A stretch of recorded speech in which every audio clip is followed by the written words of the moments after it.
back. Almost tripped over my thing there. Air. Anyways, garage 98% winterized, organized too. Looking around, I just can't even believe it. It's not gonna last long though, because we got work to do. Bits and pieces. Gotta make some patch panels. Don't ask me why there's a TV in there. Yep. Gotta take that out. Let's get in these patch panels.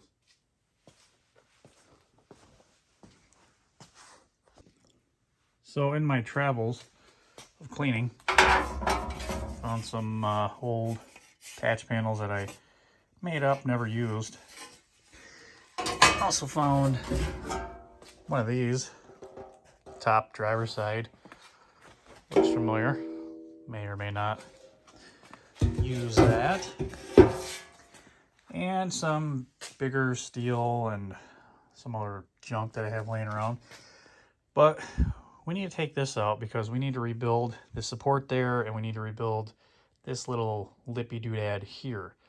So hoping that we can just kind of, you know, do a little something like that. I think this might have actually been the patch panel on Bert right there.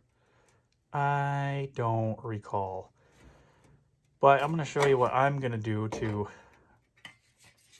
you know, fix this. First step, we're going to pull off all the self-tapper screws. We got to rebuild that support underneath, so let's get into that. Do you ever let down a jack stand and instantaneously pinch your finger, get massive blood blister? Ouch.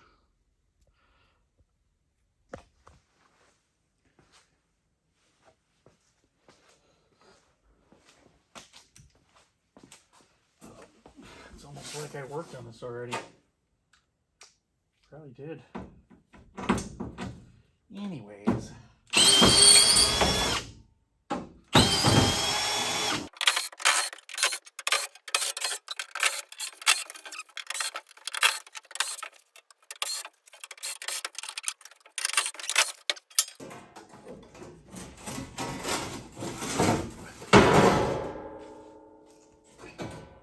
It's actually some pretty thick steel.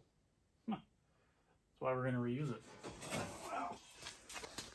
Well, we got Wi-Fi going on over here, and this is supposed to be connected to here, not just kind of loose like that. This is right here for footrest. That's neat. And then the rest of the, yeah, it's just kind of gone. It's about how bad it was on Bert. Actually, Bert was a little bit worse. In case you don't know, this is where the the castle nut thingy jigger for the body mounts go, right down in there, and the bushings sit on there, and that's what supports your whole cab up. So we're gonna have to triple check on all that, make sure that is all good to go. So I'm gonna work on getting this out. Oh, also, as I mentioned before, clutch flavor.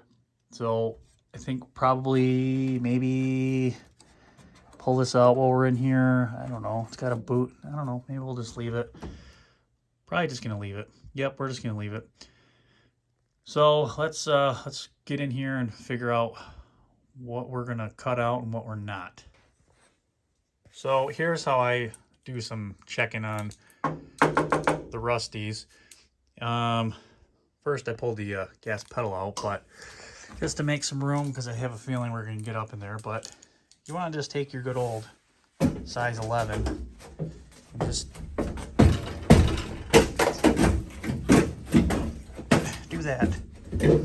You know, when it crunches through like that, you have some bad metal.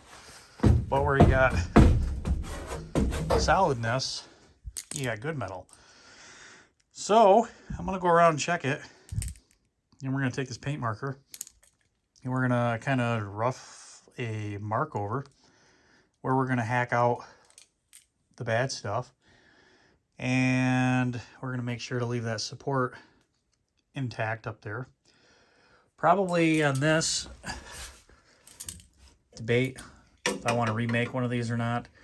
This just has a couple spot welds in it. You can tell spot welds because they're divoted down. I don't know if I want to drill them out or not, but we'll see. I probably will just hack it. We got a rip right here, crack. That's going to have to get patched, so we're probably going to have to patch panel this up anyway. But, yeah, definitely got a hole right there. So we're going to have to do some structural stuff to this to make it a little bit more, you know, supportive. But we'll get this floor cut out first and work on that second. So here's what I got. We're going to zip this out through here, cut through here because that's where the support's at. I started going through here, then I started looking, that's flaking. No. We're going to cut here, which is actually into the original. This is actually an older patch that was done. You can see that from this little guy here, which I just noticed. But we're going to zip all that out through here, stop here for our brace again, come up through here and around. I mean, this is standard, typical, where they go. The other cab that I had it all the way up into there, all the way over there, and yeah, so pretty standard. But we're gonna go ahead and knock this out.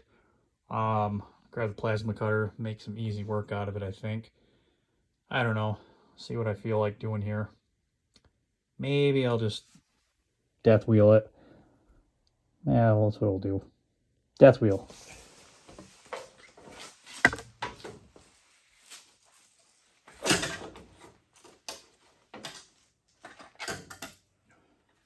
Support.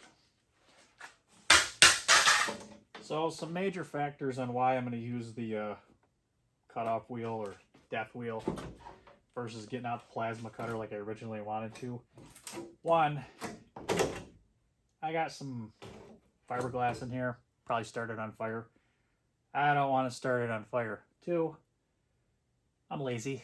I don't want to get it all out, turn the compressor on, hook it all up, drag the air hose out. You know. Three, I got wood underneath here for my support for the cab to roll it around in the garage. I don't want to start that on fire either. Four, probably still going to start a fire with this, or I'm going to take a piece of this in the face. So, pro versus con, do what you choose. I'm going to use this.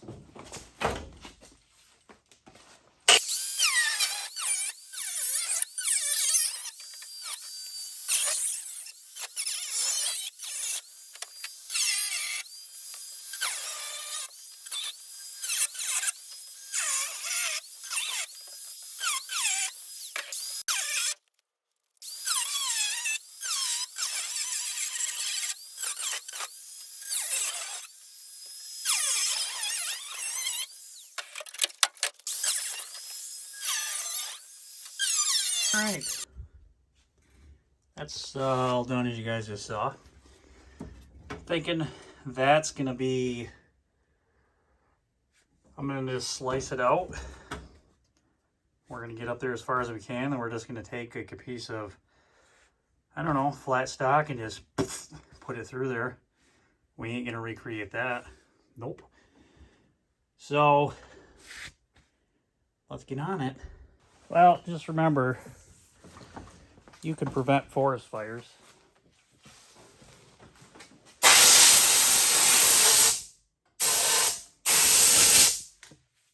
Got some pine needles in here that are smoldering.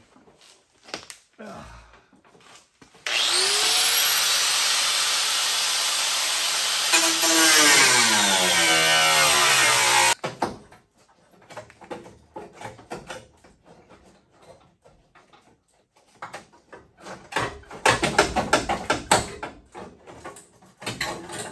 Factory anymore. Come on.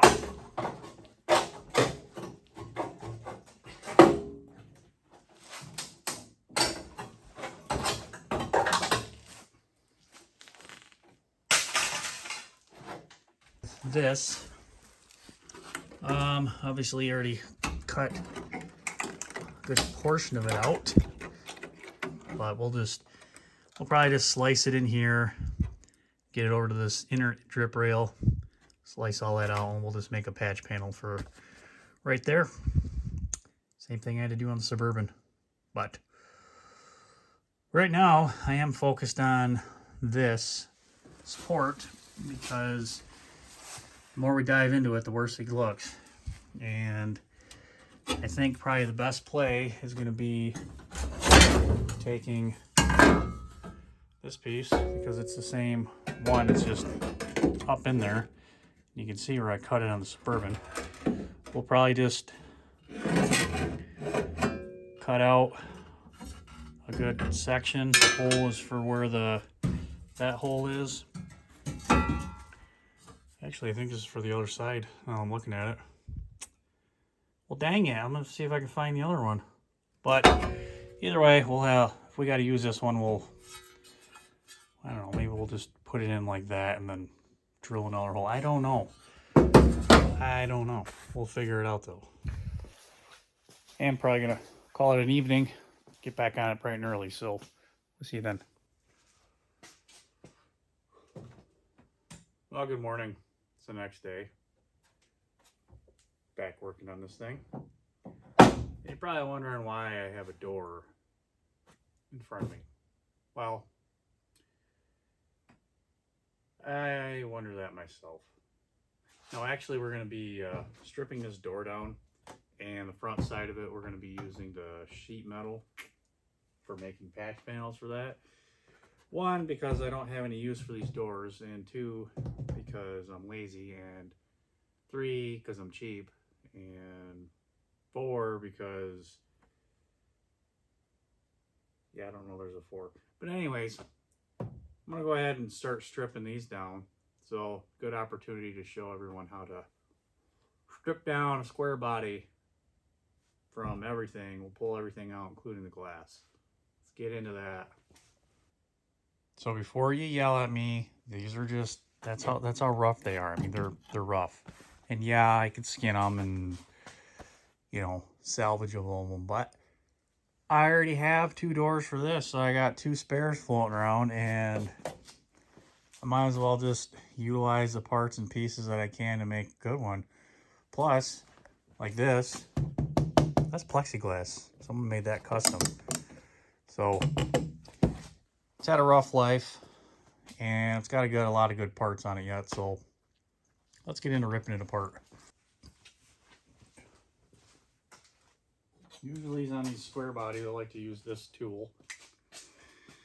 You get this door handle popped off.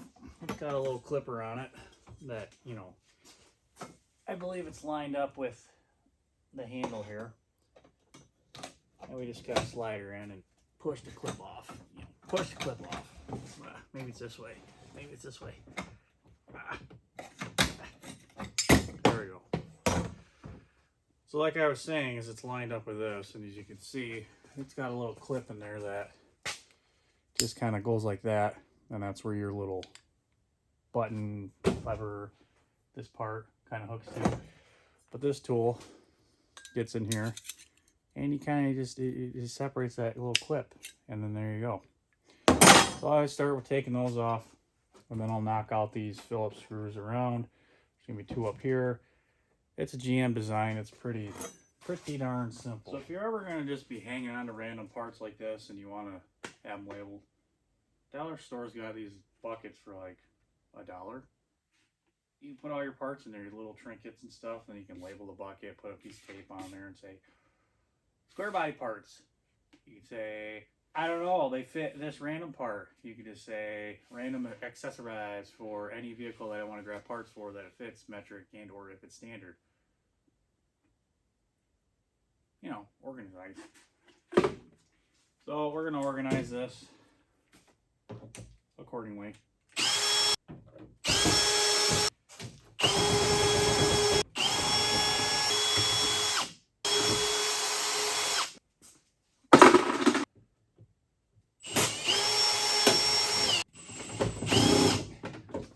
So when you get a stubborn screw that you tried 15 different Phillips, you know, you just get your pry bar in there and just break it off. Yeah.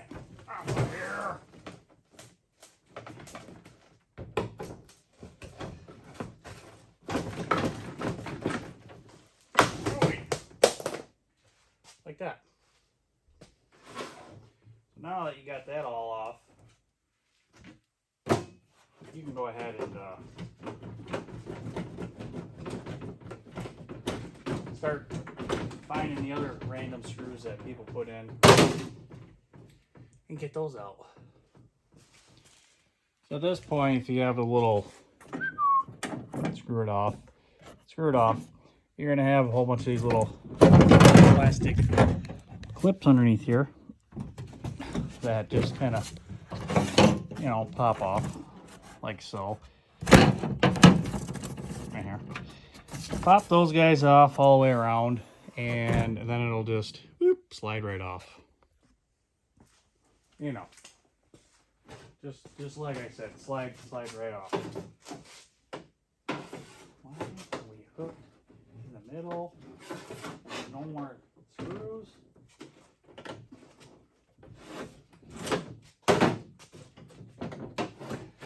Get that one off.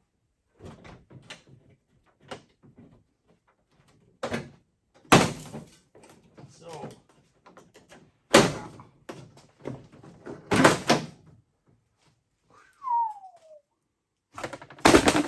There you go. There's a door panel if you want it. What the heck is this? Is this my...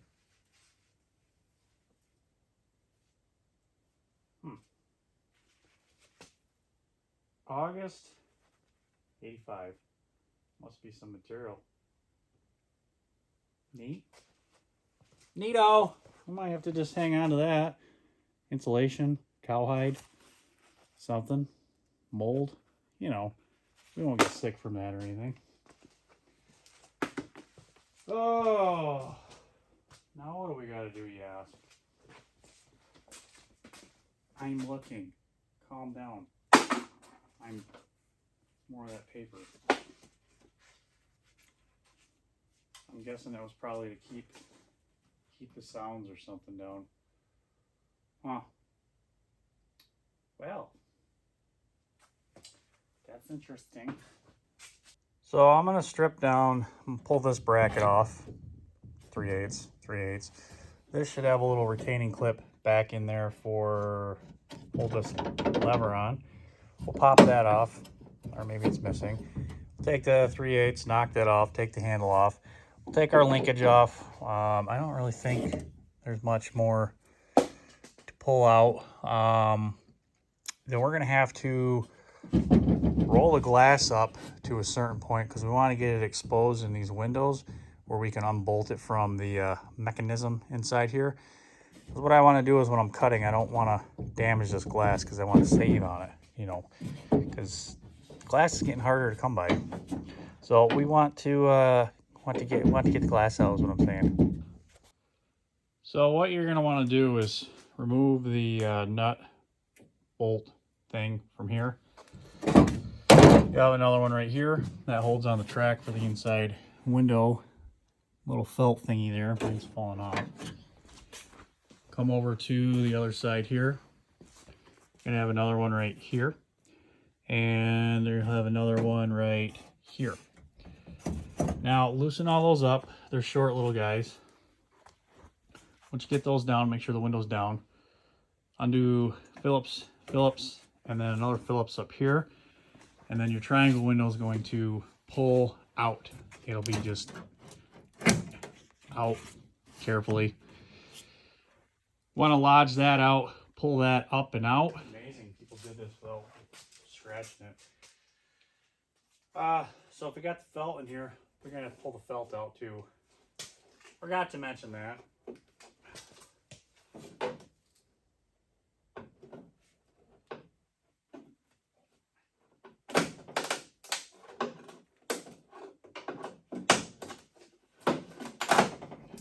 Mine's of course ruined. That's okay. Next, oh, yank that out nice and carefully.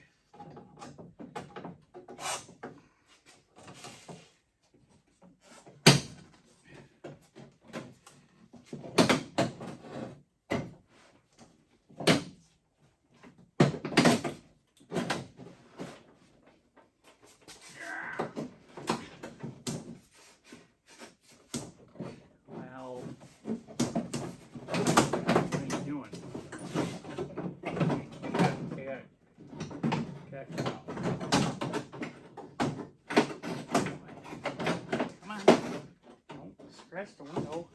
Come on. There we go. Triangle's out.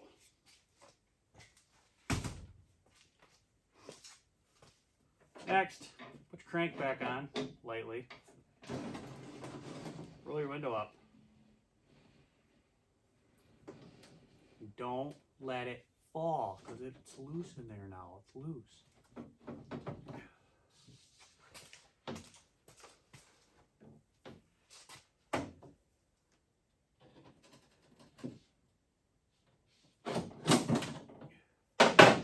There's an escape for the one side roller that you'll be able to pull off.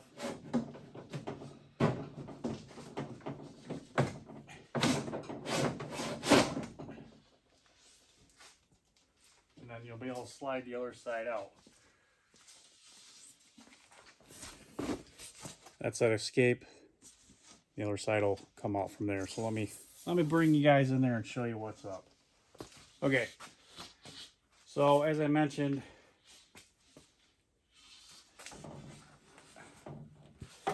how this would come out is this roller is going to slide in from this side like so. Break the glass now.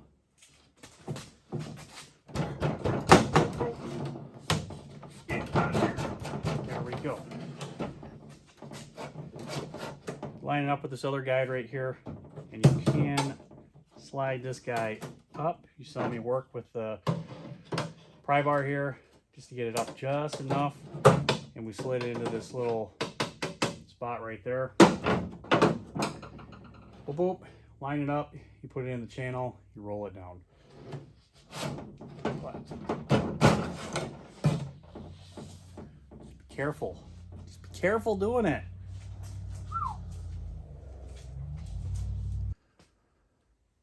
So this point forward, you're going to take these 4 off, and what it's going to do is it's going to drop the scissor lift thing in here. I'm guessing that's probably got to come out and go this way. I'm not going to worry about pulling that out right now because I want to get into making my patch panels, and originally why I took the glass out because I didn't want sparks and stuff, you know, messing up my glass. But that would be how you would get that out. So back in here, I did straighten up a couple pieces of these panels with my, body wrench right there, and I bent the rocker down.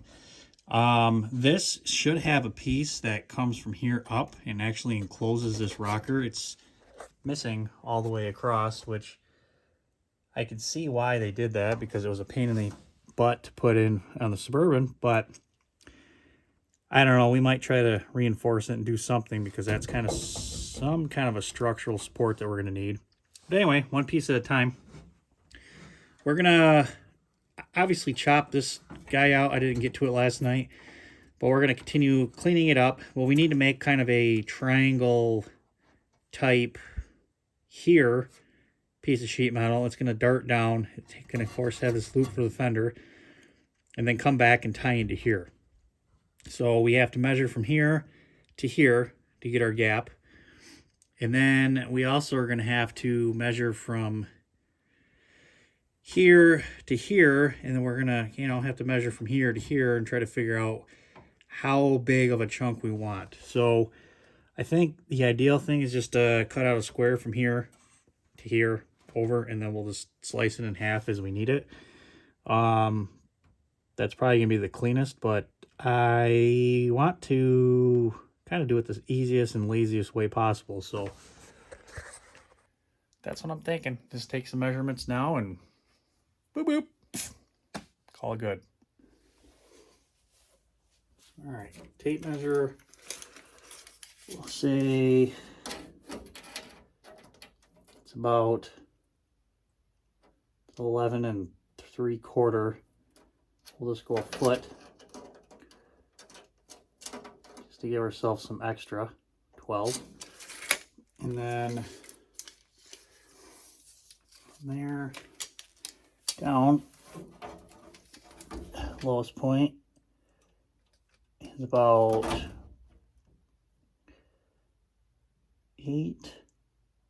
7 3/4, but we'll give it 8 inches. So we need a foot by 8 inches square, and that should give us our rough patch panel.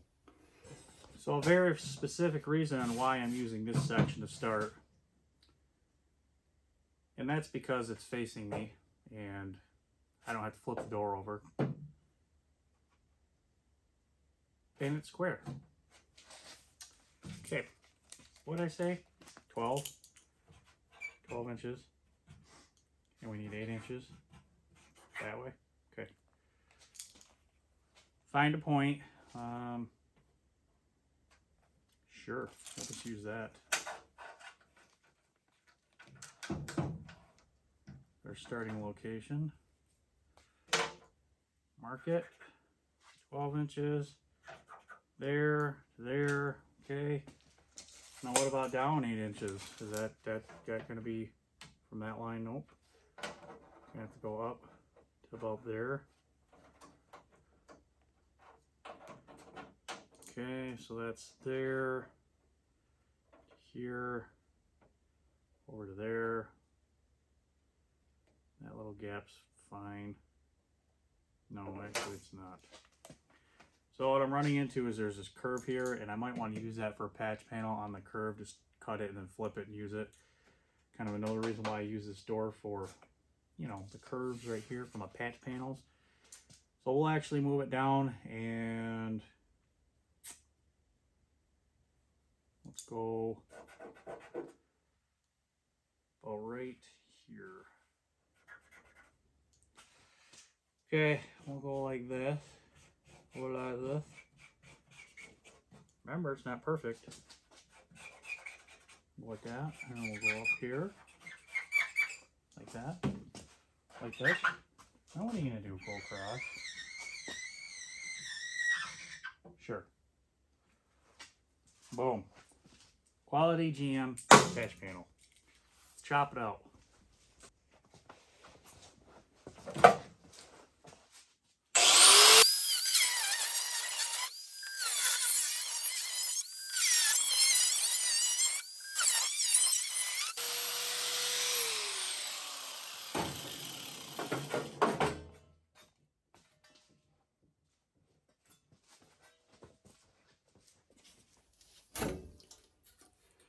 You know, if I didn't know any better, I'd almost say that we kind of plan that out.